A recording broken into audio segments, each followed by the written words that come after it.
সকল বন্ধুরা কেমন আছে তোমরা? আশা রাখছি সকলে খুব ভালো আছে। শিল্পী লাইফস্টাইলের ছোট্ট একটি ব্লগ ভিডিওতে তোমাদের সবাইকে জানাই স্বাগত। সমস্ত আশেপাশে কাজ করে স্নান করে পুজো দিয়ে চলে আসলাম রান্না করতে। আজকে রবিবার, তো রবিবারের ভিডিও কিন্তু আমি দুদিন পরে এডিট করছি কারণ আমি সময় পাইনি। তো দেখো সমস্ত রান্না করার জন্য সব কিছু গুছিয়ে নিয়েছি। তো ছড়া কচু আলু দিয়ে মাছ দিয়ে ঝোল করব। তোমাদের দাদাভাই গেছে বাজারে মাছ আনতে, আর আমি মাছ আনার আগে ঝোলটা করে নিচ্ছি। তো মাছ আনলে কেটে ধুয়ে মানে ভেজে তারপরে ঝুলে দিয়ে একটু ফুটাই নেবো, আর লতি দিয়ে কাঁঠালের দানা দিয়ে রান্না করব।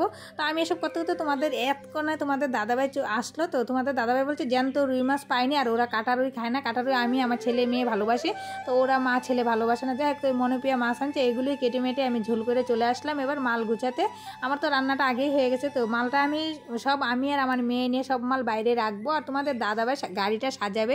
তো বন্ধুরা দেখো, এক টানা মানে 1.5টা মাস ধরে আমরা বেরোতে পারি না। কত টাকা পয়সা মানে ছড়িয়ে বড়িয়ে রয়েছে, সেগুলোও তোলা হচ্ছে না। আর কি হবে জানি না, তবে এতটুকু আশা রাখছি অনেকদিন পরে যাচ্ছি, আজকে বেচা কিনেটা ভালো হবে যদি আকাশটা। এতটাই রৌদ্র উঠেছে মানে গায়ে সহ্য করুন যাচ্ছে না, এতটা রৌদ্র মনে হচ্ছে কিন্তু বৃষ্টি হবে না, আকাশ দেখলে বোঝা যাচ্ছে, তার জন্য আশা করে বেরোচ্ছি। তো ওইদিকে মাল গুছিয়ে চলে আসলাম, সবার জন্য ভাত বেরিয়ে নিলাম। আর তোমাদের দাদাভাই দুপুরে খাবে, সেবারটা আমি নিয়ে নিলাম। তোমাদের দাদাভাই খাবে, আমি খাই না দুপুরবেলা কোথাও গেলে, কারণ আমার ভালো লাগে না। আমি বাড়িতেই একমাত্র বসে খাই, তো আমার জেনারেশনে ভাত খেতে ভালো লাগে না। তো আমরা সবাই বসে পড়লাম ভাত খেতে, আমিও কিন্তু বসে পড়েছি। আর আমার ছেলে আগেই খেয়ে নিয়েছিল, ওর খিদে পেয়েছিল, ওলতি দিয়ে খেয়েছে।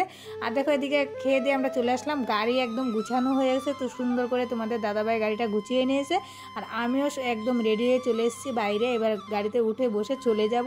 তো তোমাদের দাদাভাই এইদিকে গুছানো হয়ে গেছে বন্ধুরা। তো অবশ্যই তোমরা কিন্তু ফার্স্ট থেকে লাস্ট অব্দি ভিডিওটা দেখবে, যদি ভালো লাগে অবশ্যই একটা লাইক করবে, কমেন্ট করবে, চ্যানেলটাকে সাবস্ক্রাইব করে আমার পাশে থাকবে। তো চলো ভিডিওটা দেখতে থাকো ফার্স্ট থেকে লাস্ট অব্দি। তোমাদের সাথে মানে আমাদের সাথে তোমাদেরকে নিয়ে যাচ্ছি। কতটা পথ যেতে হয় দেখো, প্রচুর মানে 1-1.5 ঘন্টা লাগে এই পথে আসতে আবার যেতে। তো যাই হোক, তো আমরা কিন্তু অনেকটা দূরে অনেক ভিতরে গ্রামে যাই, কিন্তু খুব সুন্দর লাগে গ্রামের চাষবাস দেখতে দেখতে কিন্তু যাই, ভালো লাগে, একদম ফাঁকা দুই সাইডে, বুঝলো তো। তো চলে আসলাম বন্ধুরা এখানে, এই গ্রামে এসেছি। সবাই বলছে এতদিন পরে এসছো, হাতে টাকা পয়সাও নিয়ে কাম কাজ নিতে যায়। কে দিদিভাই একটা নাইটি পছন্দ করছে, বোনেরবেলা মানে উনি বাকি নেবে, তো 50 টাকা দিয়ে নিয়েছে। আর এখানে এসছি, অনেকে এসছে মাল নিতে, কিন্তু বন্ধুরা আমার এই দুর্ভাগ্য, মাল আমি দেখাতে পারিনি কারণ বৃষ্টি পড়ছে। তার জন্য মালটা বের করলে তো কাগজের গাড়ির বাইরে দাগ পড়ে যাবে, তার জন্য দেখো গাড়ির পর্দা ফেলে দিয়ে ঢেকে ভালো করে আমি বসে পড়েছি। আমাদের কপালটাই খারাপ, এতদিন টানা 1.5 মাস পরে আমরা এসছি, তাও মাল বিক্রি করতে পারলাম না। গাড়িটা ঘুরে বাড়ির দিকে চলে যাচ্ছে, কারণ তোমাদের দাদাভাই রাগারাগি করছে যে চলো চলো বাড়ি চলো, আর ওই সামনের দিকে যাব না, রাস্তা ভালো না। তো দেখো বন্ধুরা কতটা মনে কষ্ট, আজকে 3 দিন ধরে তোমাদের দাদাভাই বসা, তার মধ্যে মানে আমার জন্য, নাহলে ও গাড়ি রোডে চালালে হতো, যাই হোক। তো আমার জন্য 3 দিন ধরে ও বসা, 2 দিন আমার জন্য, আর 2 দিন ও একদিন হলো ও নিজের দিদি বাড়িতে গেছে।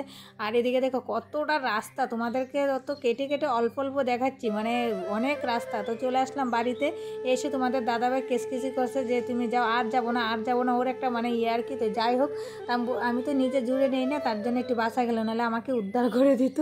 তো যাই হোক, ও আবার কাগজটা খুলে টুলে মাইকটা খুলে গড়ে নেবে, কারণ মাইকটা শুদ্ধ গড়ে, গাড়ির গড়ে ঢুকবে না গাড়িটা, তার জন্য তারপরে মালগুলি ঢুকাবো গড়ে, নাহলে তো ভিজে যাবে। তো ভিডিওটা আর বেশি বড় করবো না বন্ধুরা, এখানেই শেষ করবো। যদি ভালো লাগে অবশ্যই একটা লাইক করবে, কমেন্ট করবে, চ্যানেলটাকে সাবস্ক্রাইব করে আমার পাশে থাকবে। দেখা হবে পরের ভিডিওতে। তোমরা ভালো থেকে সুস্থ থেকো, টাটা বন্ধুরা।